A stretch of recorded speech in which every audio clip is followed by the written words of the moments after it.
Mr. Hornby 3. This is the Mr. Hornby 3 show. Can we move that up a little bit more? Give me a sec. What do you mean? Just a smidge bit up a little bit more. Closer to you? Yeah, a little bit closer, but not too close.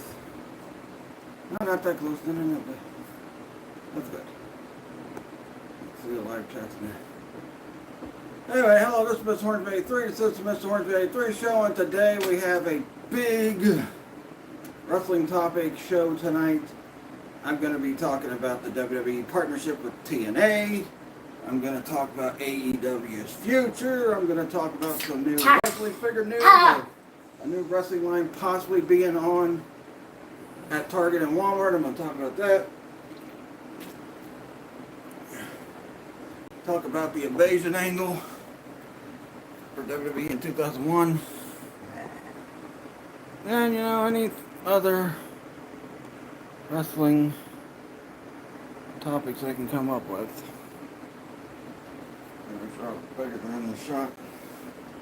But anyway, let's start off by picking everything up because it's a freaking it fell over.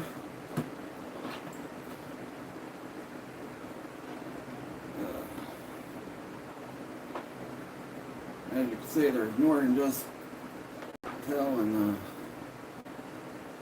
AEW Jazzware focus here. But let's talk about the partnership between WWE and TNA because I haven't talked about it yet.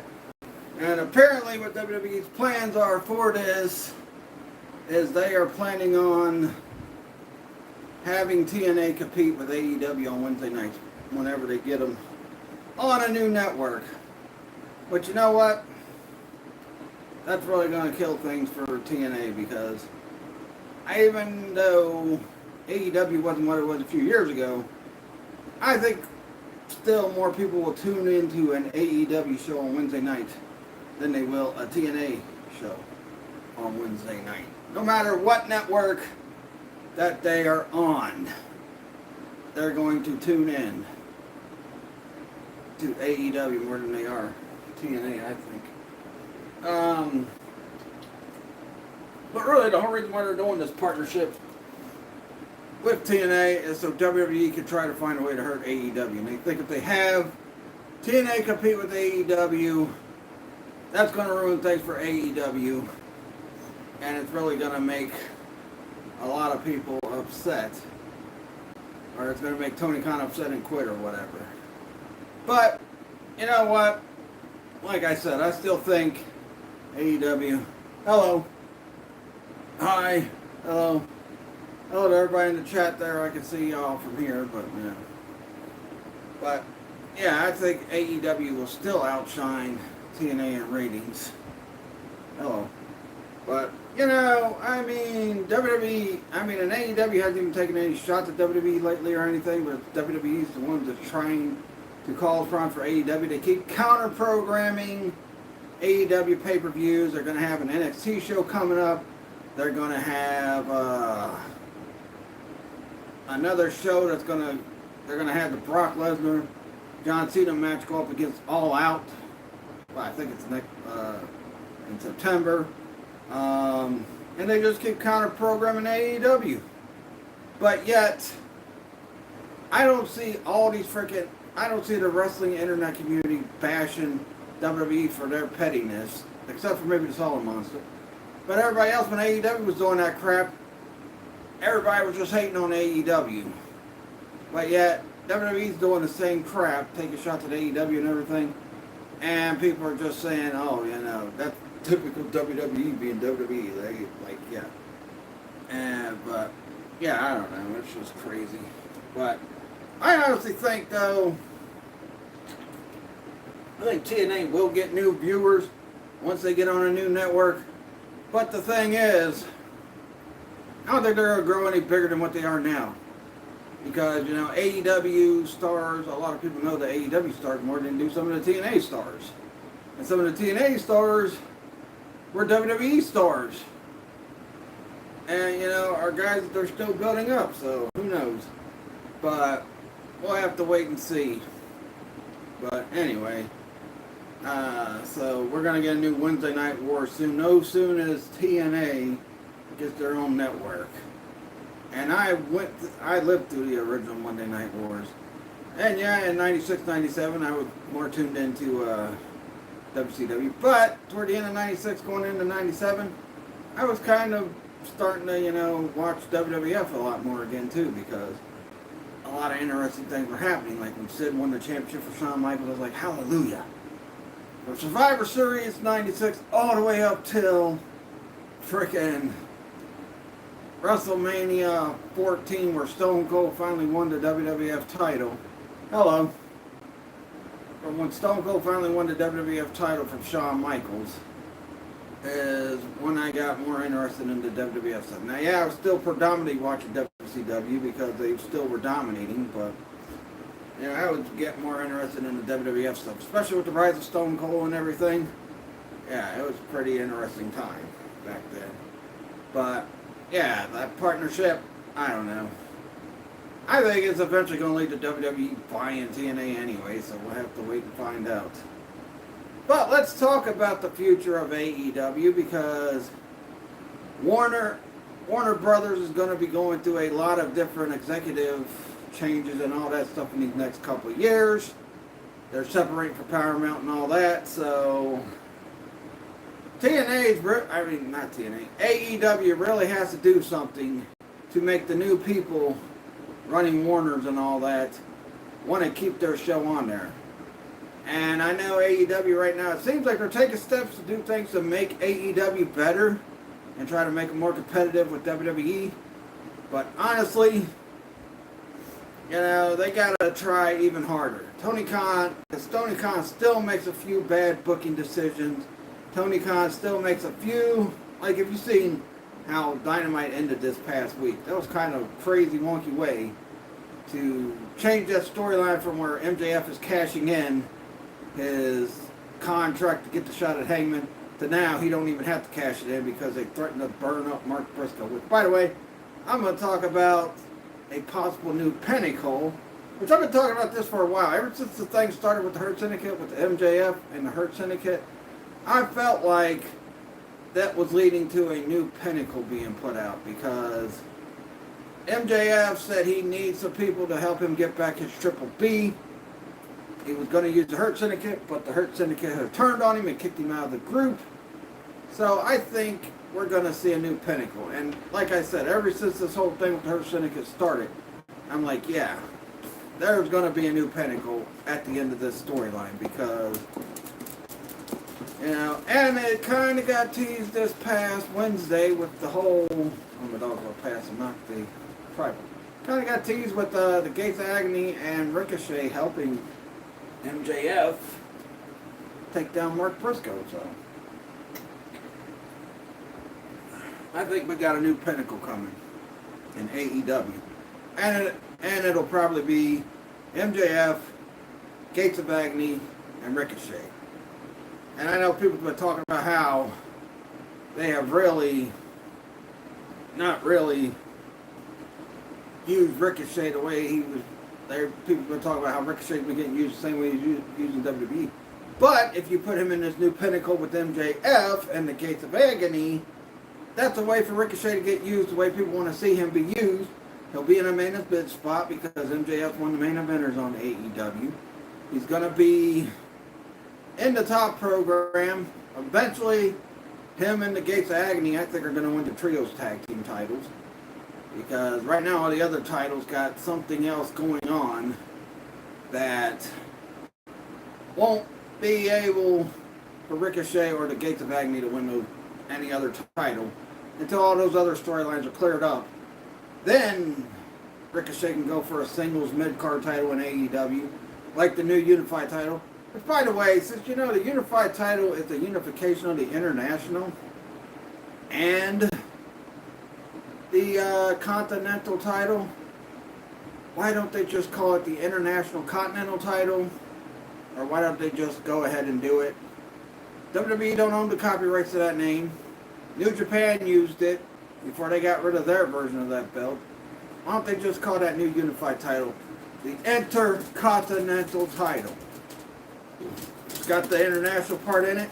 It's got the frickin' continental part in it. So, call it the Intercontinental title. That way, if you call it the Intercontinental title, or call it the International Continental title. Either way, anything's better to call it the Unified Championship. Because, you know, it don't represent the name of the international, or it don't represent the name of the continental. My wife's going outside in the back room. Let my dogs out one last time. But, yeah, they don't even frickin'...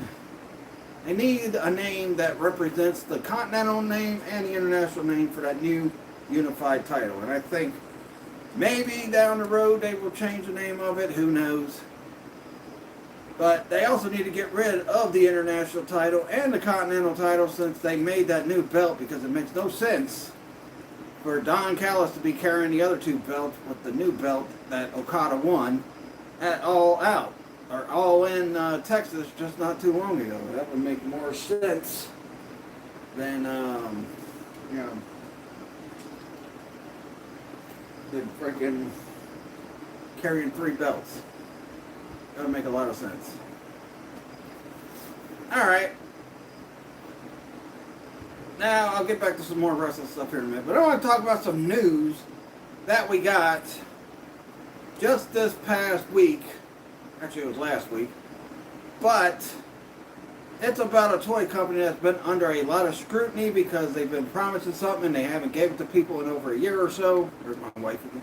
Over a year or so or anything like that. They haven't even kept people updated on the website or anything. But in a recent interview, what is it, Greg Gagne? Greg Gagne said that Powertown wrestling figures are going to be at Walmart and Targets. And you know what? I think that's cool if we get another wrestling line at a Walmart and a Target. But I think before they make their decision on having figures at Walmart or Target, they should give the people the product they promised. The people that paid for their stuff, that paid for all those pre-orders and that, paid for all the TNA figures they came out with, paid for all the Ultras they've come out with. I think they should give those people their product first before they put their stuff in a Walmart and a Target store.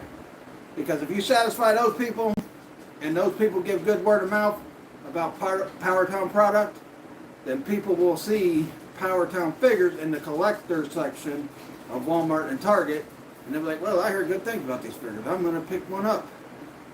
I don't know what the price point will be if they do go to Walmart and Target, but if you're going to try to go to Walmart and Target, at least give the people... Now, look, I don't got no Powertown stuff on pre-order or anything like that. That stuff's way too expensive for me. But at least make sure you give those people the money that you took the money from for those pre-orders that you've had out for over a year. Give those people stuff first and then worry about Target and Walmart. Because like one guy that's been really bringing up Powertown a lot, especially since I've been watching this channel, and that's Kyle Peterson from the Kyle Peterson YouTube channel. And he's talked about Powertown here and there, and I remember a few years ago, I think it was TNI News announced that Powertown was making some Ultra figures and all that. And we never heard anything else. I didn't know it was in the, well, I think, yeah, it was in the, he said it was an independent company and all that. But, yeah, if they bring Powertown figures to Walmart and Target, that'd be nice to see another wrestling figure line in stores. And that would lead to me saying, well, heck, this is definitely a perfect time to be a wrestling figure collector, because they got a bunch of wrestling lines on the store shelves right now. Not only would you have AEW Jazzware figures, not only would you have Mattel WWE figures, but then you'd have Powertown.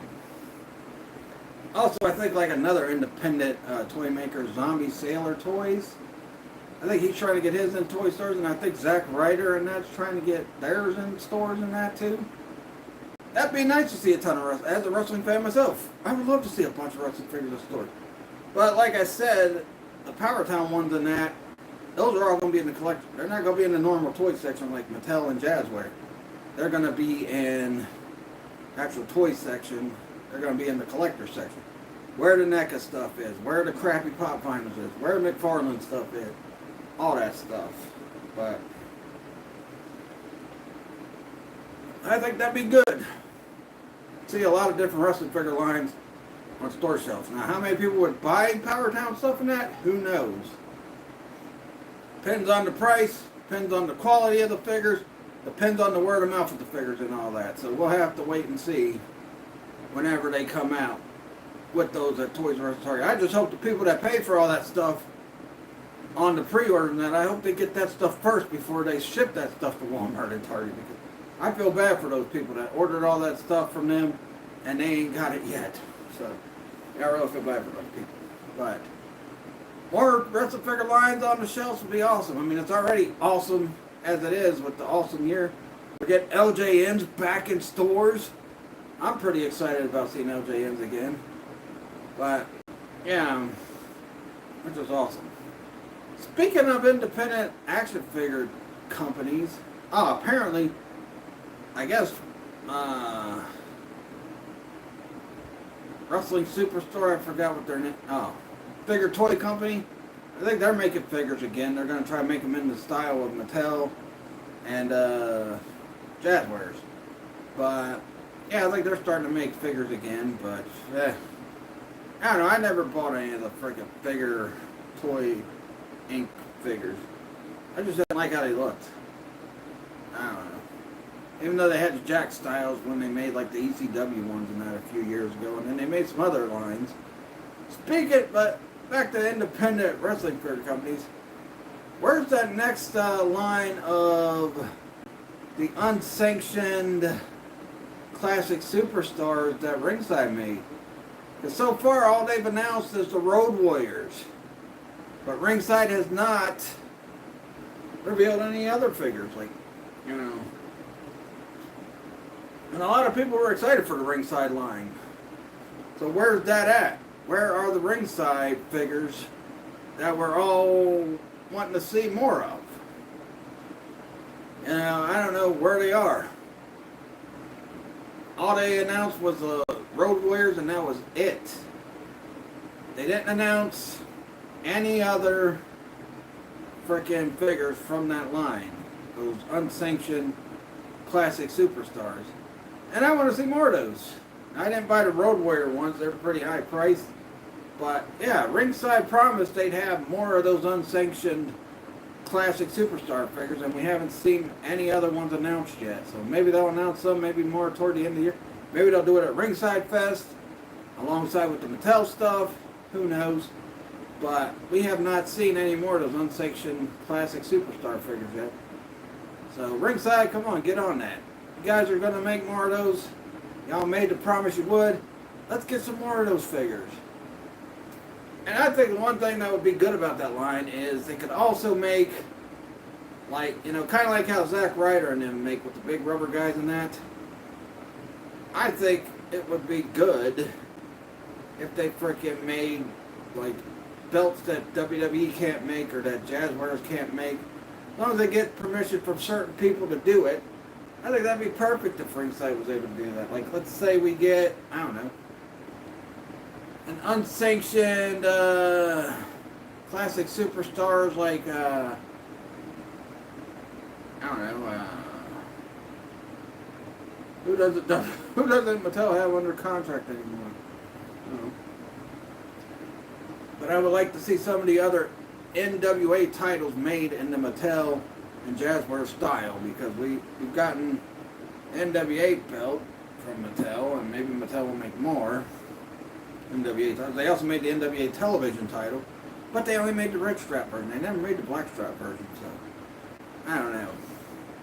Hopefully they'll make that. So yeah, come on, Ringside. Get back to giving us some more of those unsanctioned Ringside classic superstars. People were excited for that line, and then it's like, after the Road Warriors, they just didn't announce nothing else. So I don't know. we'll have to wait and see. But yeah, I think Ringside needs to get back on letting those go. But then yeah, maybe, like I said, they might reveal them at Ringside Fest in October. So we'll wait and see. By the way, I finally got a hold of Great Muta, which I did the short on. And he's got both versions of the WCW International Championship on his shoulders. I finally got that, and I'm very excited for that figure. Cause I want it, no sooner as they revealed that, I'm like, man, I got to get that Great Muta. That and the WCW Championship belts were the two biggest exciting announcements Ringside's made in the past couple of years, in my opinion, outside of the LJN line that they announced this year, which I'm very excited for that to come back. Because now I can finally get that LJN Hogan I never got to get as a kid because it was so pricey and so hard to find. I couldn't find it at the Kmart in Newport, couldn't find it anywhere out here in Florence or anything like that. So, yeah, I'm pretty excited about those LJN figures coming back. Because, you know, I had like the Iron Sheik and one other guy. I never got to get Macho Man or Hogan or Warrior or Andre or any of that. One of my cousins had the frickin' Macho Man. I was kind of jealous he had it. I'm like, you prick. And then he was stingy with it one night. I got into an argument with him over that because he was being stingy. But yeah. So yeah, I mean, right now, if the stuff about, you know, Power Town and all that comes out to be true, and you go to Walmart and Target, and Zombie Sailor stuff goes to Walmart and Target, and all that stuff, then that's pretty good. But yeah, Ringside, come on, get back to those unsanctioned classic superstars. Plenty of other characters that haven't made, and WWE or Mattel don't have the rights to them, so. Come on. Give us something. Give us something. Alright, now let's get back into wrestling shows. I want to talk about how there's no way any company, I don't care when it comes around, how long it's been since we've had good wrestling, or how long it's been since the Monday Night Wars. I don't think any wrestling company, whether it's AEW, TNA, or any other company that comes along, is ever going to reach the heights that WCW did, because WCW was around almost, actually longer than what WWF was at the time. But when they started the Monday Night Wars, and WCW was smashing WWF in the ratings, but back then, things were different because, you know, you still had, they had Hulk Hogan, Hall and Nash, create the NWO. Those guys were mega stars from the WWF, and then they went and became even bigger stars in WCW, and really put Vince McMahon almost out of business. But, you know, so WCW almost put an end to WWF. But here's the thing. No other company's going to be able to do that, because AEW is never going to reach that heights. Even if they do improve, even if they do stay on the Warner networks, they're never going to reach those heights because pretty much WWE is untouchable now. No one can threaten to put WWE out of business the way WCW did back in the day. So, and look, I like AEW. I watch AEW more than I do WWE. I do watch SmackDown on Fridays before we start our movie on Friday nights and that. I do still watch the WWE pay-per-views. I still buy WWE stuff, like action figures and that. But, you know, I don't watch, I watch AEW a little bit more. I watch Dynamite on Wednesdays, Collision on Saturdays. And, you know, when WWF does when WWE does the Saturday Night Main Event shows, I'll watch them. I didn't watch the last one because, you know, I don't know, I just didn't feel like watching it. But, yeah. But, you know, I think the first one was really the one that really was the big hype, because you had the return of the Winged Eagle belt. You had a lot of big things going on. The return of Saturday Night Main Event, which was the third time they tried to bring that show back. And I think it's doing a little better this time than they did when they tried to bring it back that second time, back in the mid-2000s, back like when Cena and all those guys were on top. But still, a lot of people say, oh, these Saturday Night Main Event shows are glorified, you know, are glorified house shows. I still enjoy Saturday Night Main, because I grew up in that era where Saturday Night Main Event was the main WWF show. And then when it went away, not too long after it went away, they got Raw. But, you know, Saturday Night Main Event is what put WWF also nationally because it was on NBC before Saturday Night Live and all that stuff. So, yeah, I grew up in the time frame where Saturday Night Main Event was a big deal. Nowadays, kids from 90s on know WWE shows and that from Raw. But I remember the Saturday Night Main Event run. So, yeah, I mean, yeah, they might be glorified house shows, but it's still good to see the return of Saturday Night Main Event. And like I said, when Collision came on Saturdays, I'm like, it's great to see wrestling on Saturdays again, because it had been so long since we had wrestling on Saturdays.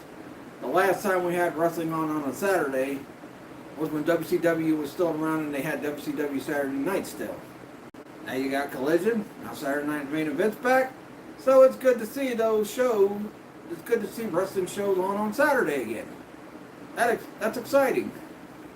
And I don't care what people say, yeah, glorified house, so whatever. So what?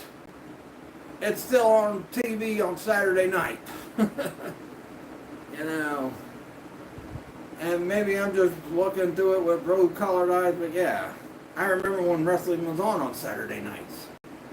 You know, before WCW got Nitro, their big show was Saturday night.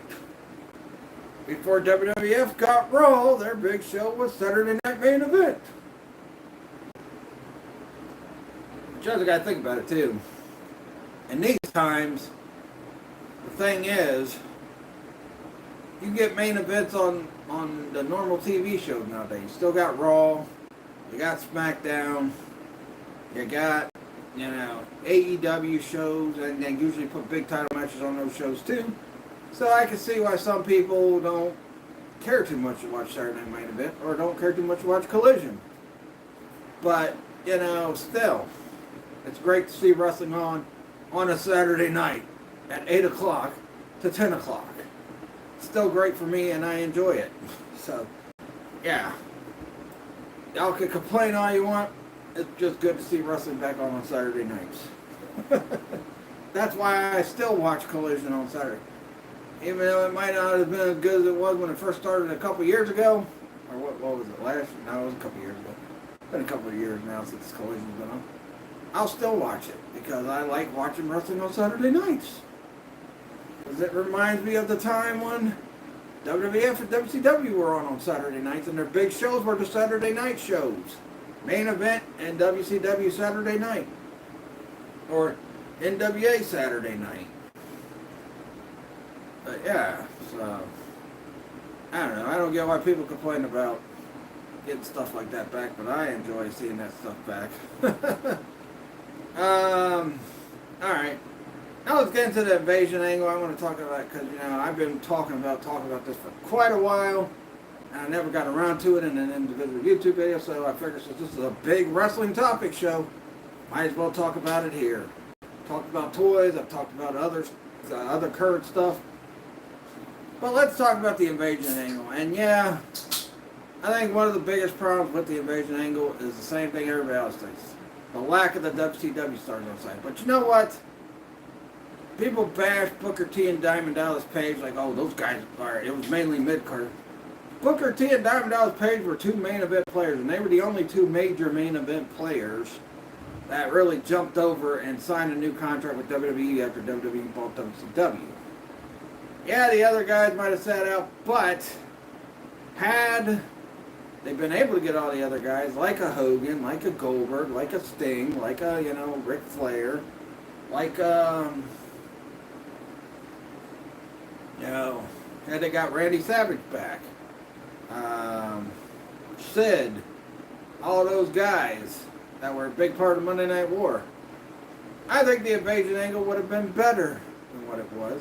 And you wouldn't have had to have Stone Cold go heel and be the leader of the invasion. Because, you know, and the thing is with ECW, people are like, oh, it was mid-carders. And it was guys that were already a part of WWE, like Raven and Taz and all of them, yeah. But the way they used Taz and them guys joined the invasion because they were getting buried when they came to WWF. I mean, Taz, look at Taz. Started out hot, ended Kurt Angle's undefeated streak, and then after that, he pretty much got buried. The biggest thing he did in his early run in the WWF was frickin' feud with JR and Jerry the King Lawler. I mean, seriously.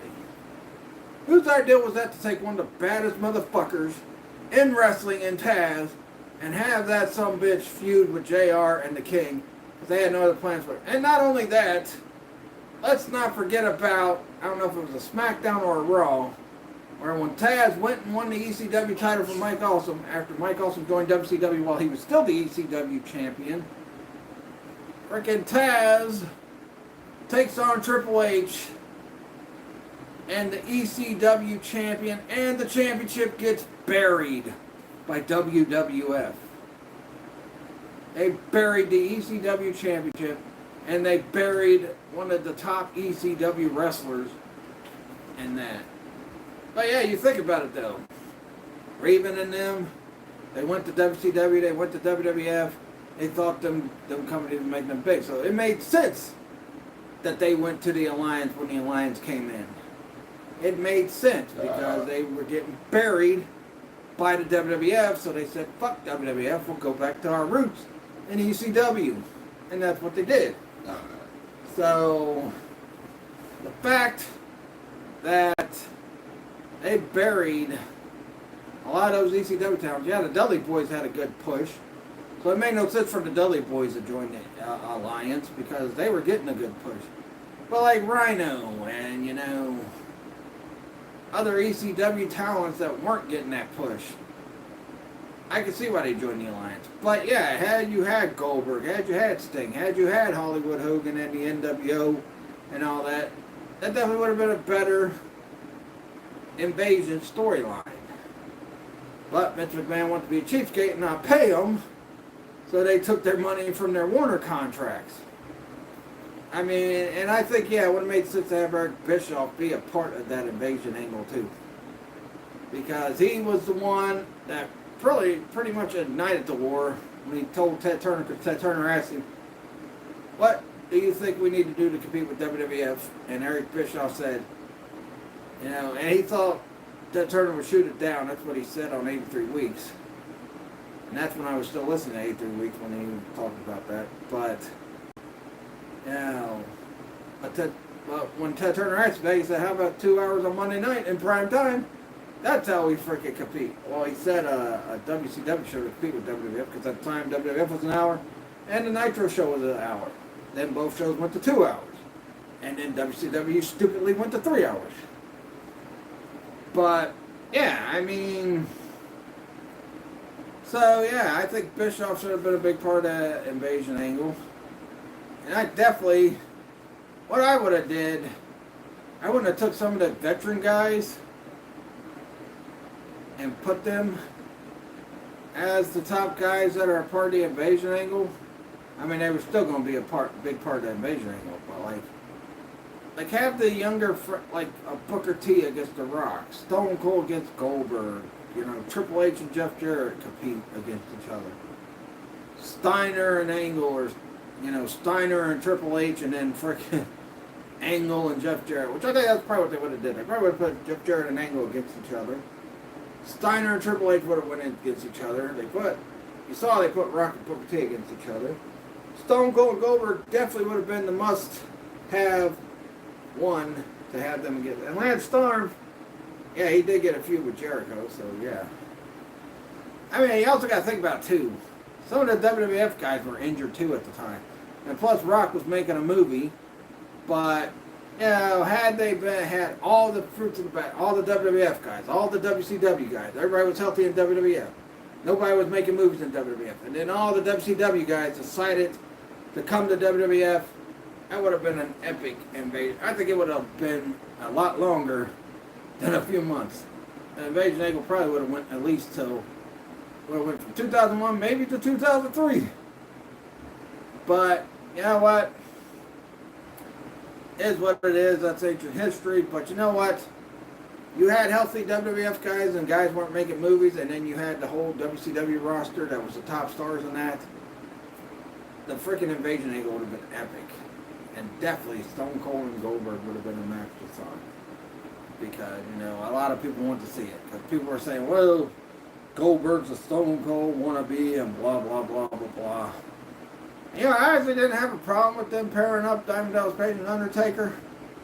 The only thing I had a problem with them pairing up Diamond Dallas Page and Undertaker was them burying Diamond Dallas Page. They buried Diamond Dallas Page so damn bad that he got pinned by Undertaker's wife at the time, Sarah. I mean, seriously.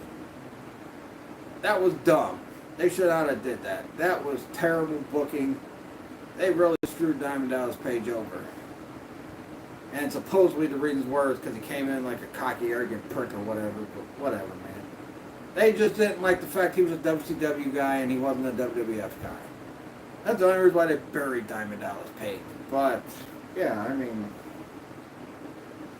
And it would have made sense because people were like, well, we would have got Undertaker Sting. Now, I think the best way you do Undertaker versus Sting is Crow Sting against you know, Lord of Darkness Undertaker, not Biker Taker. So I was like, yeah, it makes sense to pair up Diamond Dallas Page against Biker Taker. Now, if Undertaker was still the Dark Lord of Darkness Undertaker, yeah, then you put him in there against Crow Sting. But that wasn't the case. It was, you know, Undertaker as the biker. Wouldn't have made sense for him to fight, you know, Crow Sting. You know, they probably could have done the match in 2003 if they would have got Sting when Sting first came, when WWF first bought WCW, but yeah. Yeah, man, Biker Taker should have been, didn't have no problem with them pairing up Biker Taker against Diamond Dallas Page. You know what I wish they would have done though with Kanyon, instead of bringing him in, because Kane, you know, Kane was still doing his creepy character thing.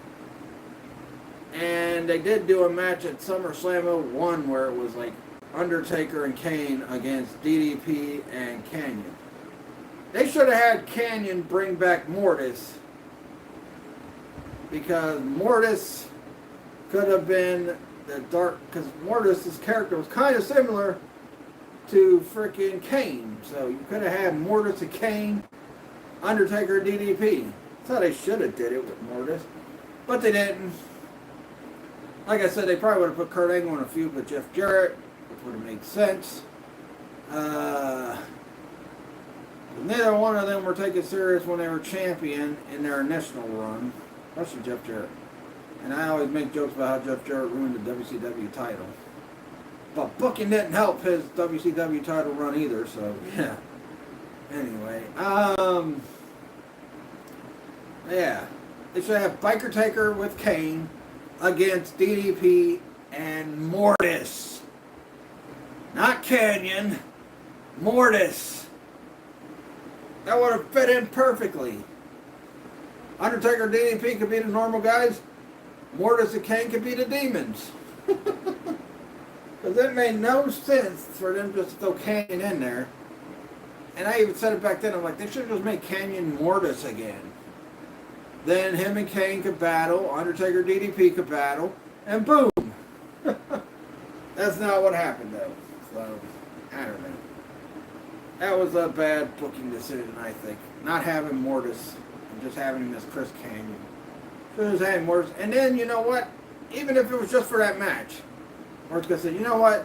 I got something that can interact the Demon Kane, and then he turned into Mortis just for that match. That would have made a lot of sense. But they didn't do that. Instead, they just had him as Kanyon.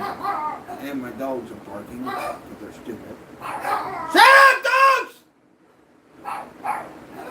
Rosie! Oh, Junior! Rosie! Hulk Jr.? Wait, his dog won't listen. But, yeah. Also, you know, And I mentioned they could have brought a Macho Man back. Yeah, they could have paired Rock with Booker T still. I would have liked to see Macho Man and Rock go at it. If they weren't going to do Rock and Macho Man, Stone Cold and Macho Man would have been a good one to see. But they didn't do either one of those matches because they didn't get the Macho Man. And they might have did Hulk Hogan Rock sooner. But if you do Hulk Hogan Rock, then you have to do Stone Cold and Macho Man.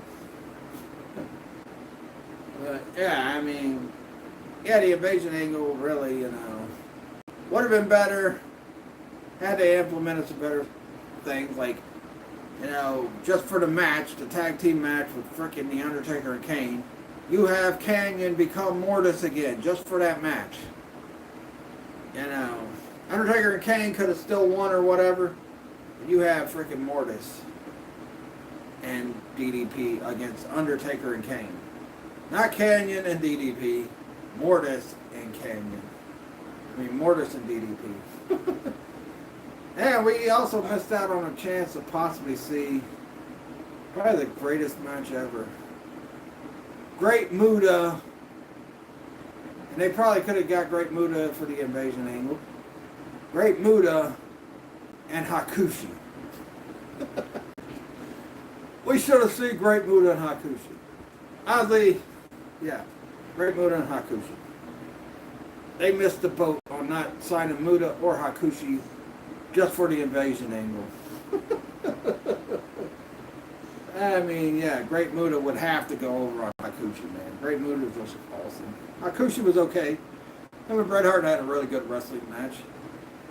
Yeah, I know a lot of people said Kurt Angle against Bret Hart. Yeah, they wouldn't have put Kurt Angle against Bret Hart. They probably would have put, just like they did with Rock and Booker T. They took the two black guys and went against each other in the invasion.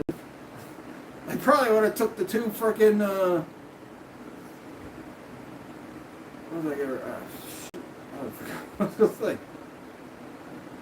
Yeah, they probably would have put Bret Hart against another Canadian wrestler like Benoit. If Benoit was healthy. Or Jericho. Instead, they paired up Lance Storm with Jericho.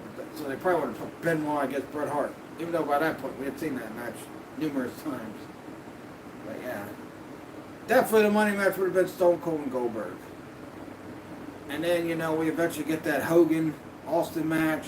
Rock Macho Man match, Roddy Piper versus Triple H, maybe Ric Flair versus Triple H, I don't know. One of them would fight. Probably Ric Flair and Triple H for that, probably. But, yeah. But, yeah, like I said, if they had, gotten all the healthy WWF wrestlers and gotten all the top WCW guys, that invasion would have been a lot better. And Mortis should have been teaming with Diamond Dallas Page against Undertaker and Kane. I'm going to keep emphasizing that. Let's see. What else did I want to talk about? I don't know. I think that's pretty much it. It was already 40-something minutes. Had a pretty good amount of views. Had some engagement, which is more than what I got last week. So, yeah. Anyway, that'll do it. I guess that'll do it. I don't really got nothing else to talk about with wrestling. I talked about all the current stuff. I talked about the invasion. I talked about, how no company that challenges WWF is gonna, or WWE is gonna reach the heights that WCW did.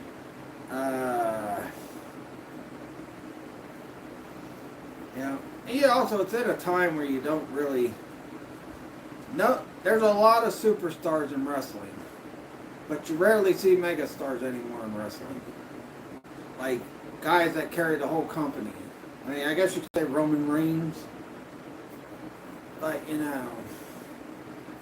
but you really don't have those big megastars in wrestling anymore like you used to have in the 80s and the 90s. You don't have a Stone Cold Steve Austin or a Rock or a Hulk Hogan or a Macho Man or Ultimate Warrior or Sting or any of that stuff anymore these days. All these wrestlers today are just pretty much at superstar status, and that's it. They're not megastars. Hey, I don't know, MJF, he looks like he's starting to become a megastar. And he's been a part of AEW this whole time, so yeah.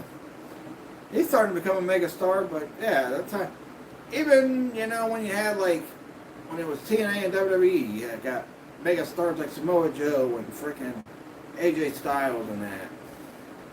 Names that casual fans knew. John Cena, Batista, Randy Orton. You know, the big TNA stars. Also, you know, Samoa Joe, AJ Styles, all those guys that were big stars in TNA. You don't got them guys that get to that level of megastar anymore. That everybody who talks about current wrestling does not say, oh, Seth Rollins, or oh, Roman Reigns, or oh, MJF, or oh, Hangman Page, or oh, Kenny Omega. Because wrestling is not, there's no more big megastars in wrestling anymore. None of these companies have made big megastars anymore. Some people might know a lot of the WWE guys, but a lot of casuals ain't gonna know a lot of WWE guys. People that, you know, only watch WWE here and there. They're not gonna know a Roman Reigns, or, well, they might know Roman Reigns. They'll know Seth Rollins and Roman Reigns probably. They're not gonna know all these other guys that are big stars right now in WWE. Same with AEW. Even with TNA. You know, I mean, TNA is trying to make Mike Santana a freaking big star. Come on now. I just don't see Mike Santana as a big star, especially fighting for a world championship. That's why I say these days, you know, these days WWE's the top dog in wrestling. Then underneath that is AEW. And then TNA. And TNA has pretty much become the ECW of this new current wrestling trend, because ECW guys weren't as big as a WCW guy or a WWF guy back in the day. But, you know, and even though TNA, AEW's only been around for going on 6 years now? 7 years? And already they're bigger than TNA. Now, yeah, they don't have the momentum they had when they started in 2019, but hey. They did that themselves, and a lot of these freaking internet wrestling people really kind of ruined that. With their hypocrisy. I'm just going to say with their hypocrisy. But anyway, I don't like talking about the IWC. I could care less about the IWC. But, yeah.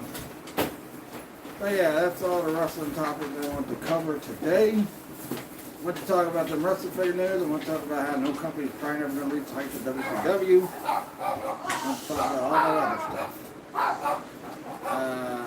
But anyway, let me know what you guys think in the comments below and all that.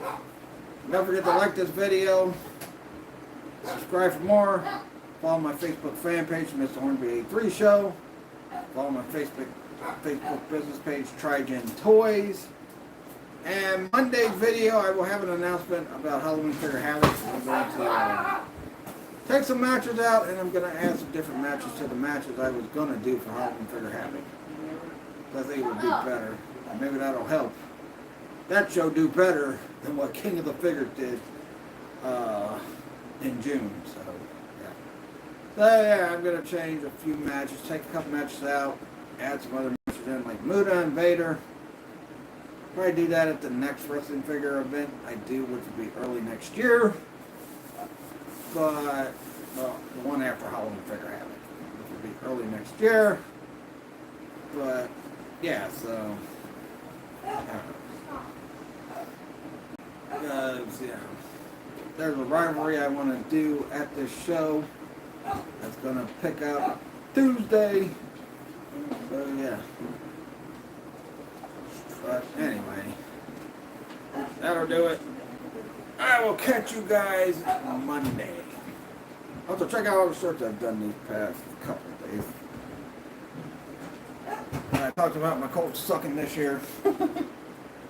I showed something off on the Cincinnati Bridge, and I also freaking showed off a short of my Great Muta figure. That'll do it. Catch you guys later. Peace out.